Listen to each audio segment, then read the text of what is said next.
Good morning, Beta. Hope you all are okay. And today we are going to start the next topic of our chapter. And our chapter is electric charges and fields.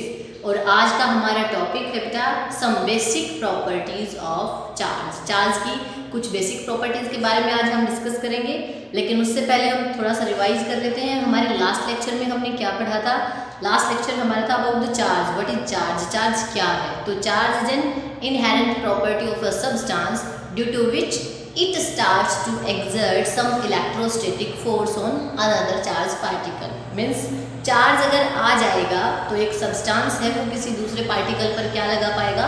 Electrostatic force लगा पाएगा अगर charge rest में है। ठीक है, फिर उसके बाद आपने पढ़ा what is the origin of charge. तो चार्ज का ओरिजिन क्या था? Due to the transfer of electron. ठीक है, उसके बेसिक कॉन्सेप्ट्स के बारे में हमने सीखा था हमारे लास्ट लेक्चर में। And what are the types of charges? तो there are two types of charges और बेंजामिन फ्रैंकलिन ने बताया था कौन से चार्ज होंगे, नेगेटिव एंड पॉजिटिव। तो ये सब हम डिस्कस कर चुके हैं हमारे लास्ट लेक्चर में। और आज हम पढ़ेंगे कुछ प्रॉपर्टीज के बारे में। और उनमें जो सबसे फर्स्ट प्रॉपर्टी है आप उसके बारे में अच्छे से जानते भी हैं। क्या है? Like charges repel each other and unlike charges attract each other. तो सबसे पहले यही है कि आपके जो सिमिलर चार्ज होंगे, लाइक या हम क्या कह सकते हैं? सिमिलर, एक जैसे, या तो दोनों कैसे हों? पॉजिटिव, और या दोनों कैसे हों? नेगेटिव। तो क्या करेंगे बेटा? एक दूसरे को रिपेल करेंगे। तो हम क्या कह सकते हैं? लाइक और similar charges will repel each other, एक दूसरे को रिपेल करेंगे। एंड और अगर वो अनलाइक होंगे तो हम कह सकते हैं एंड अनलाइक चार्जेस। आप अनलाइक कह सकते हैं या डिसिमिलर कह सकते हैं। ठीक है, वो क्या करेंगे? एक दूसरे को अट्रैक्ट करेंगे। तो हम कह सकते हैं dissimilar charges will attract each other. अब डिसिमिलर होने का मतलब क्या है? Attract each other. Dissimilar means इनमें से पहला पॉजिटिव और दूसरा नेगेटिव हो, या पहला नेगेटिव दूसरा पॉजिटिव, मींस दोनों एक जैसे नहीं होने चाहिए। तो क्या करेंगे? वो एक दूसरे को अट्रैक्ट करेंगे। तो ये हमारी फर्स्ट बेसिक प्रॉपर्टी है कि चार्ज की क्या प्रॉपर्टी होती है? ये सिमिलर चार्ज होने पर एक दूसरे पर रिपल्सिव इलेक्ट्रोस्टैटिक फोर्स लगाएंगे और अपोजिट चार्ज होने पर एक दूसरे पर जो फोर्स लगाएंगे वो कैसी होगी? अट्रैक्टिव, एक दूसरे को अपनी तरफ बुलाएंगे। ठीक है, अब देखते हैं सेकंड हमारा क्या प्रॉपर्टी है। तो सेकंड हम कह सकते हैं additivity of charge. Additivity of charge. अब एडिटिविटी ऐड वर्ड से बना है और ऐड क्या है? जोड़ना। ठीक है, तो एडिटिविटी ऑफ चार्ज में क्या कहता है कि total charge on a surface, किसी सरफेस का टोटल चार्ज होगा, total charge on a surface will be, कैसा होगा? Sum of all individual charges will be the sum of all individual charges irrespective of their sign। सबको हमें add करना है, sign कुछ भी हो तो हम क्या कह सकते हैं? आप देखिए, ये कोई सरफेस है। ठीक है बेटा, ये आपका चार्ज फर्स्ट है, आप इसे Q1 कह सकते हैं। चार्ज को हम किससे शो करेंगे? Q से। और चार्ज की यूनिट क्या होती है? हम 10th क्लास में भी डिस्कस कर चुके हैं ना चार्ज के बारे में थोड़ा सा बेसिक, कि चार्ज की यूनिट क्या होगी? कूलम।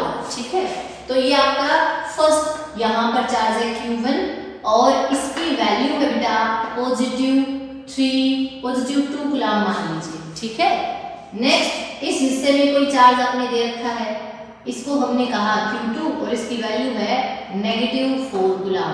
ठीक है, फिर यहाँ कोई चार्ज है जिसका नाम हमने दिया Q3 और यहाँ जो वैल्यू है आप इसको +1 कूलम कह सकते हैं।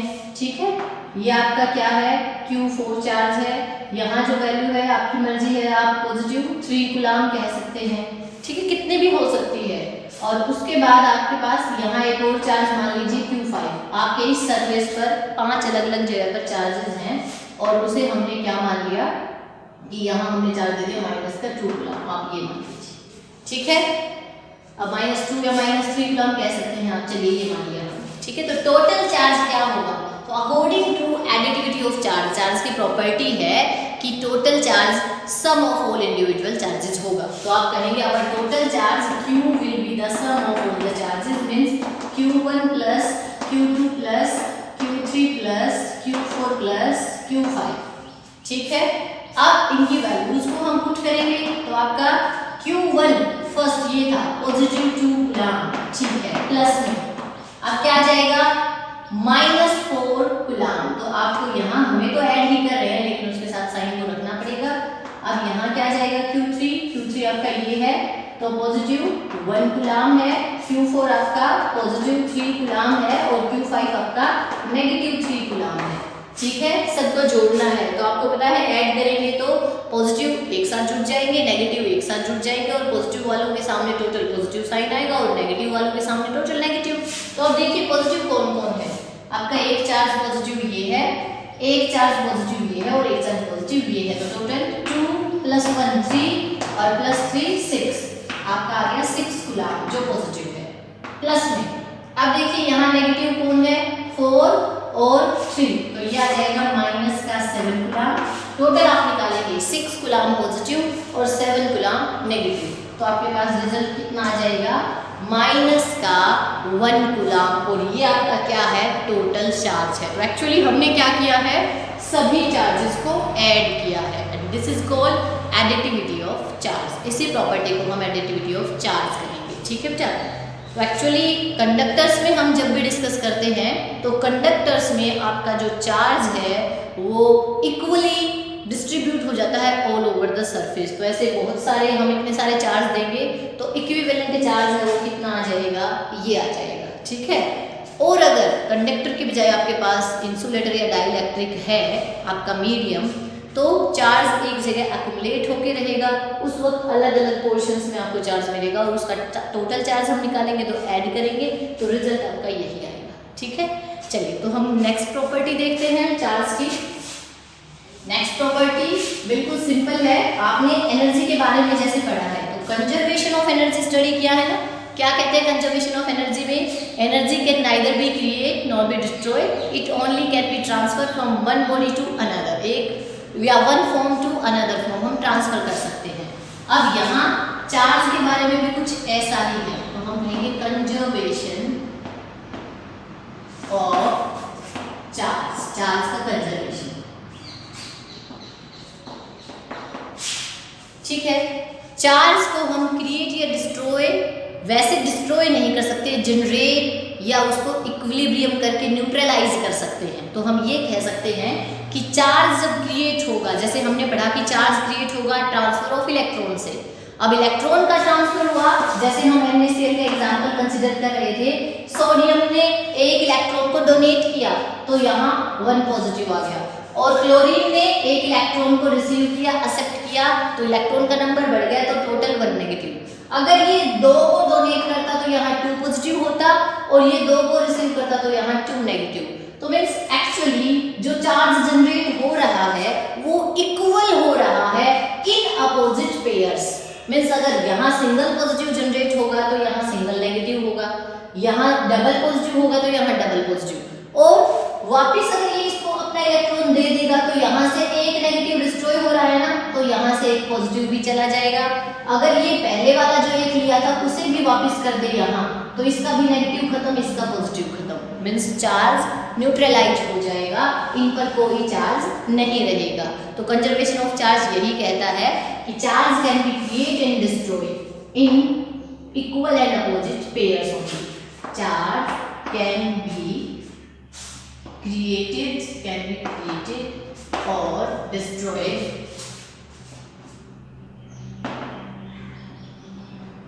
only in equal and opposite pairs.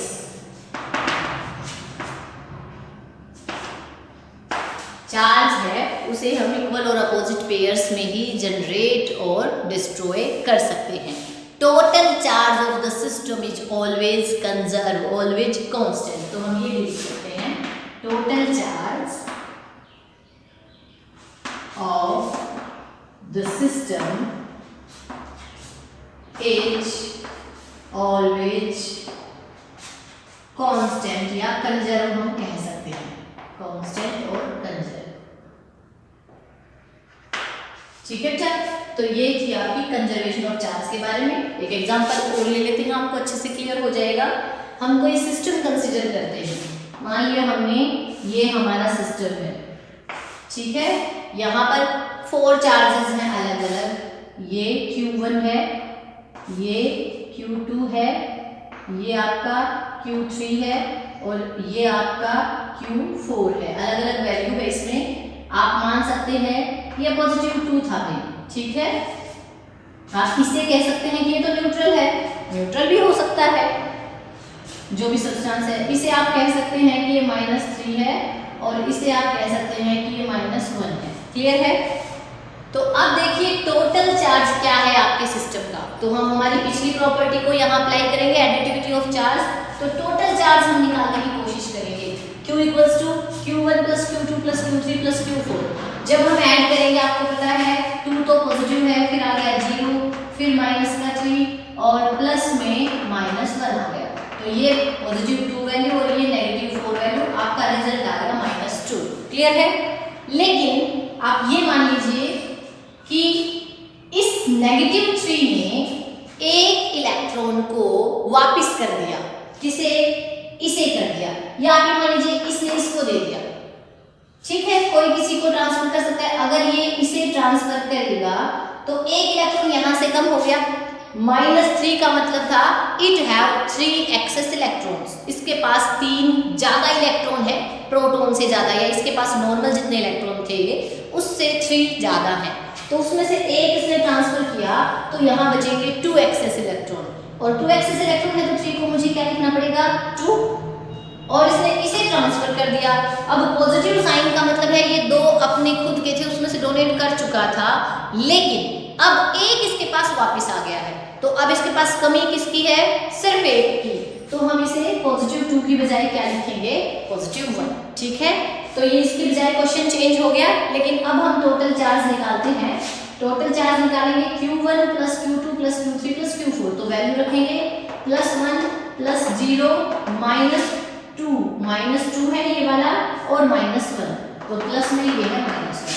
अब आपको पता है ये +1 और ये -1 कैंसिल हो जाएगा और टोटल हमारे पास क्या बचेगा? -2। मीन्स आपस में किसी से भी कोई इलेक्ट्रॉन ले या दे सकता है, बट इनसाइड द सिस्टम जो नंबर ऑफ चार्ज है वो टोटल चार्ज सेम रहेगा, और यही क्या है? Conservation of charge.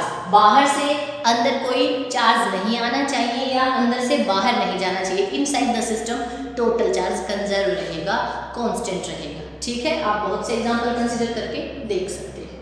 तो चलिए बेटा, ये थी हमारी third property of charge, conservation of charge. और अब हम लेंगे लास्ट 4th प्रॉपर्टी, और वो है आपकी बहुत इंपॉर्टेंट भी है और उस पर बेस्ड क्वेश्चन मैक्सिमम पूछा भी जाता है। ठीक है, तो देखते हैं हमारी प्रॉपर्टी क्या है। नेक्स्ट प्रॉपर्टी है हमारी क्वांटाइजेशन ऑफ चार्ज। देखिए नंबर 4,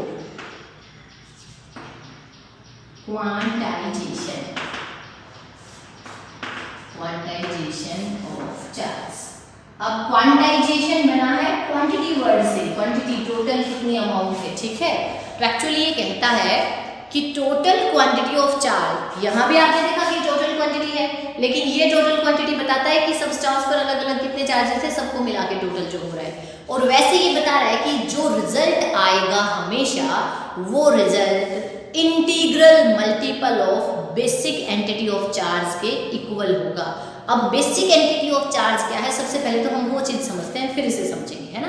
बेसिक एंटिटी वो छोटी से छोटी यूनिट जो चार्ज को ट्रांसफर कराती है ना। अब चार्ज को ट्रांसफर कौन कराता है?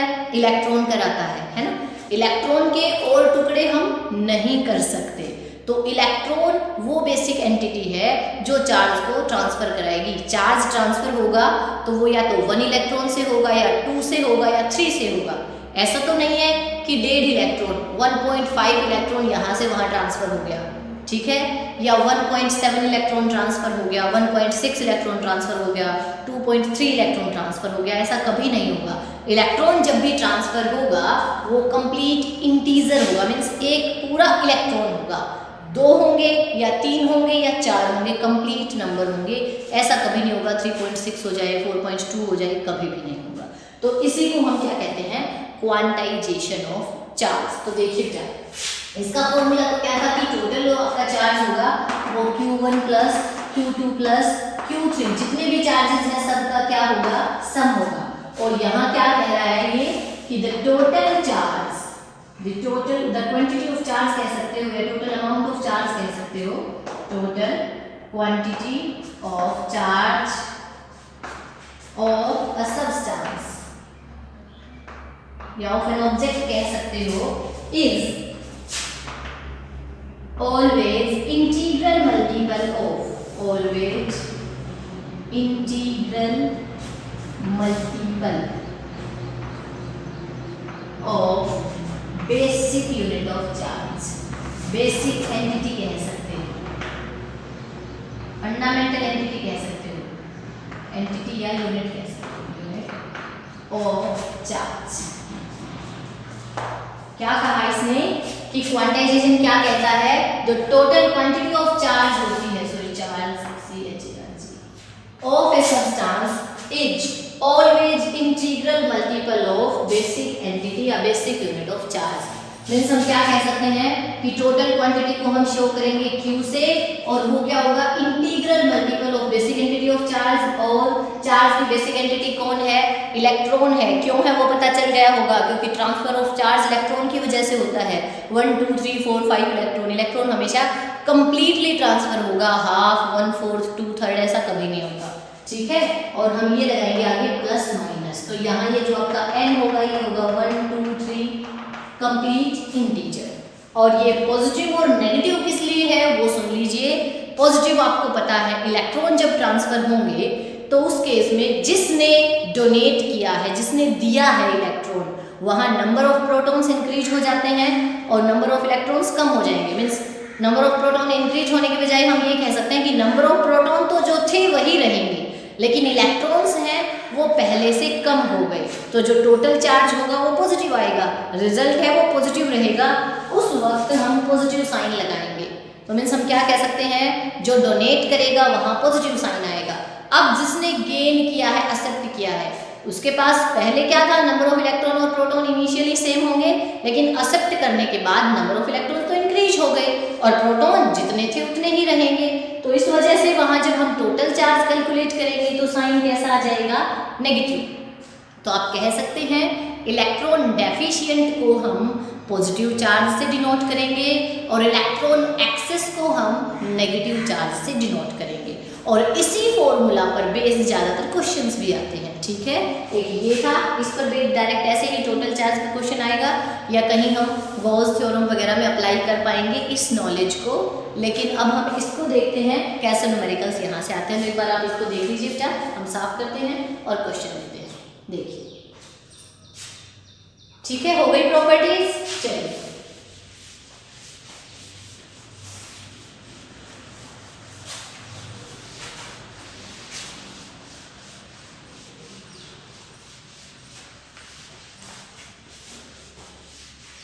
अब देखिए इसके कुछ एग्जांपल्स। फॉर्मूला हमें पता चल गया है, क्या है कि जो आपका टोटल चार्ज होगा वो प्लस माइनस NE होगा, और ये N कोई इंटीजर है और E है वो बेसिक एंटिटी ऑफ चार्ज यानी कि इलेक्ट्रॉन का चार्ज है। और ये इलेक्ट्रॉन का चार्ज कितना होता है, 1.6 × 10⁻⁻19 कूलम होता है। ये फिक्स है आपका, ठीक है। इलेक्ट्रॉन पे ये नेगेटिव होता है और प्रोटॉन पे ये पॉजिटिव होता है, ठीक है। तो चलिए फिर अब देखते हैं क्वेश्चन कैसा आता है। फर्स्ट, जनरली तो इतना ही क्वेश्चन आ जाएगा, सिंपलेस्ट जो है 5 electrons are transferred from atom A to atom B, what is the charge on B, ये पूछेगा आपसे, ठीक है। तो अब 5 इलेक्ट्रॉन्स ट्रांसफर हुए हैं, तो हमें क्या बताया है और क्या हमसे पूछा है वो देखिए।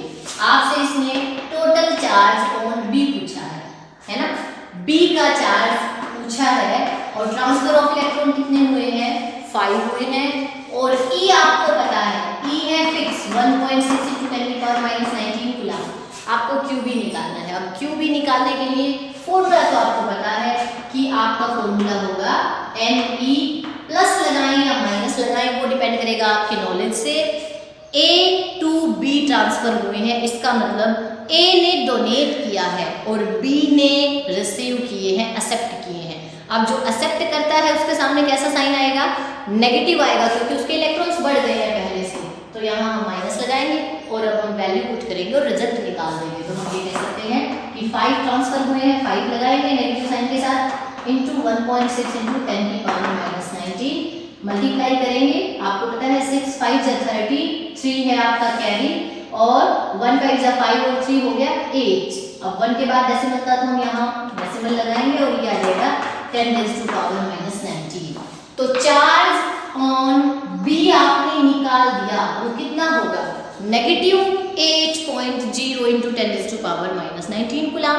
चार्ज ऑन A पूछेगा तो क्या करेंगे, सिंपल है बिल्कुल।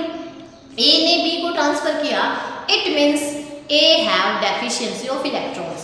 A के पास इलेक्ट्रॉन्स कम है B की बजाय, क्योंकि B में बढ़े थे और A में कम हो गए, उसने डोनेट किया है। इसका मतलब अगर हमें चार्ज ऑफ A निकालना है तो हमें पॉजिटिव साइन लेना पड़ेगा और फॉर्मूला यही है, क्योंकि A से भी 5 ही ट्रांसफर हुए हैं जो B के पास हुए हैं।